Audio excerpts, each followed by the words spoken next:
Assalamualaikum warahmatullahi wabarakatuh. Perkenalkan, nama saya Muhammad Asri Rajani Maha, peserta pelatihan dasar CPNS Kemenak tahun 2025 yang diadakan oleh Balai Diklat Keagamaan Medan, Angkatan 14, Kelompok 3. Formasi saya adalah penghulu ahli pertama dan unit kerja saya adalah Kantor Urusan Agama Kecamatan STM Hulu. Pada kesempatan kali ini, saya akan menjelaskan tentang manajemen ASN, analisis isu manajemen ASN di unit kerja. 3 isu aktual di Kantor Urusan Agama Kecamatan STM Hulu. Yang pertama, kurangnya kesadaran masyarakat untuk memanfaatkan peran kantor urusan agama sebagai tempat mencari solusi, mediasi, dan penyelesaian masalah keluarga sebelum mengambil keputusan untuk bercerai. Isu yang kedua, masih dibutuhkan media atau sarana khusus bagi masyarakat untuk menyampaikan pengaduan terkait masalah pernikahan dan rujuk. Isu yang terakhir yaitu tingginya praktik pernikahan siri dan pernikahan di bawah umur yang kerap dibenarkan dengan alasan menghindari perzinahan. Berdasarkan 3 isu tersebut, untuk isu yang pertama, kondisi saat ini masyarakat sering merasa malu, takut, dan kurang memiliki kesadaran untuk datang ke kantor urusan agama guna mencari solusi atau mediasi, sehingga langsung memutuskan untuk bercerai. Kesadaran masyarakat untuk mengurus akta cerai juga rendah.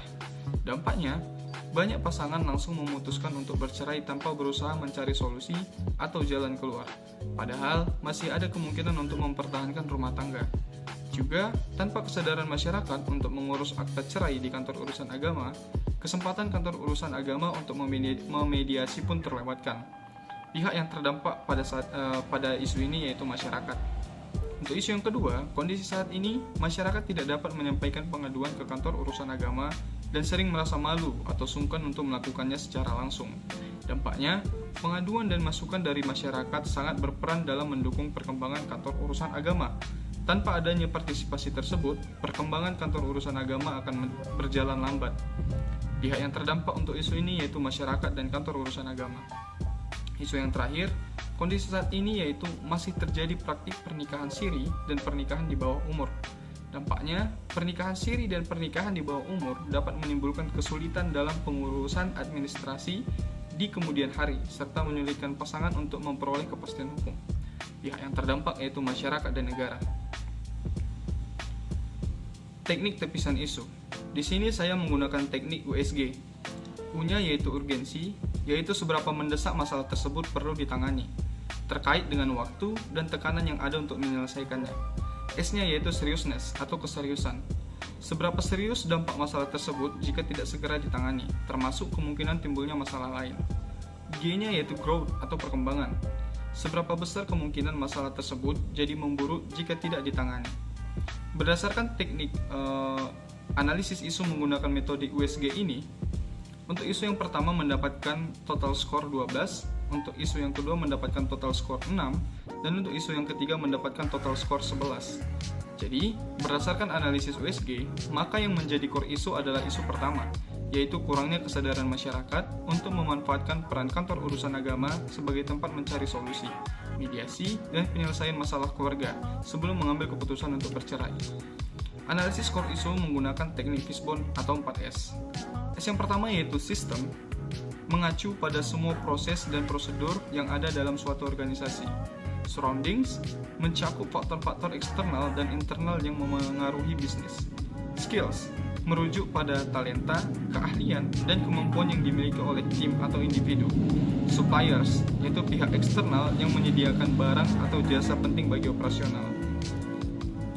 Berdasarkan teknik 4S ini, untuk sistem, sosialisasi yang pertama yaitu sosialisasi peran kantor urusan agama dalam mediasi keluarga belum optimal.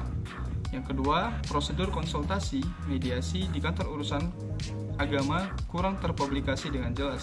Selanjutnya, tidak ada mekanisme promosi atau layanan informasi yang masif terkait fungsi kantor urusan agama selain pencatatan nikah.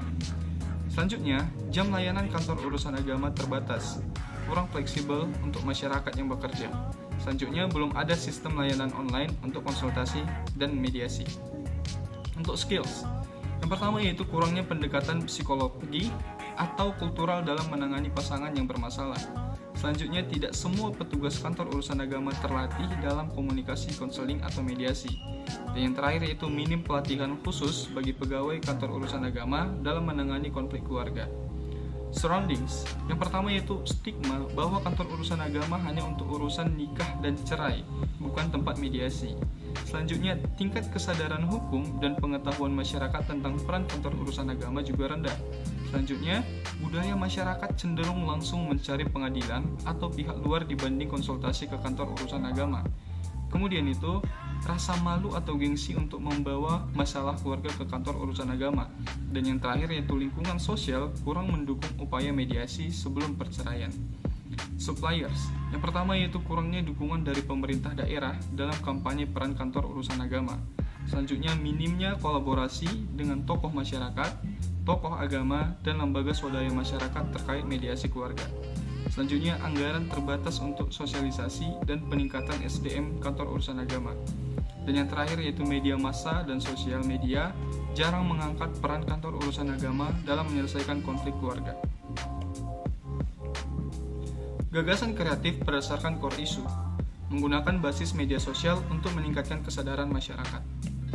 Yang pertama yaitu kampanye edukatif di media sosial, mulai dari membuat akun resmi kantor urusan agama, baik di Instagram, TikTok, YouTube, dan Facebook dengan branding yang menarik. Kemudian membuat konten singkat berupa Reels dan TikTok. Selanjutnya yaitu program interaktif, Tanya Kuah Online. Ya, mulai dari live di Instagram atau TikTok secara rutin, hingga membuat format tanya jawab ringan, sehingga masyarakat bisa bertanya tentang masalah keluarga, dengan membuat barcode yang bisa di-scan dan disebarluaskan melalui sosial media atau ditempelkan di tempat-tempat strategis, sehingga masyarakat bisa bertanya tanpa harus takut identitasnya terbuka, dan nanti hasilnya diunggah dalam bentuk konten edukatif singkat. Kemudian yaitu kolaborasi dengan influencer dan tokoh agama, dan nantinya membuat konten bersama dengan tema-tema yang menarik. Yang kemudian yang nomor 4 yaitu kampanye dengan hashtag dan challenge. Dan yang terakhir yaitu konten visual kreatif, mulai dari infografis, prosedur konsultasi dan mediasi di kantor urusan agama, kemudian komik strip atau meme edukatif tentang kesalahpahaman masyarakat soal peran kantor urusan agama, hingga animasi singkat tentang alur penyelesaian di kantor urusan agama. Dengan strategi ini, media sosial bisa jadi pintu depan yang membentuk citra kantor urusan agama sebagai sahabat keluarga, bukan hanya kantor administrasi. Demikian yang bisa saya sampaikan, lebih dan kurangnya saya mohon maaf. Wassalamualaikum warahmatullahi wabarakatuh.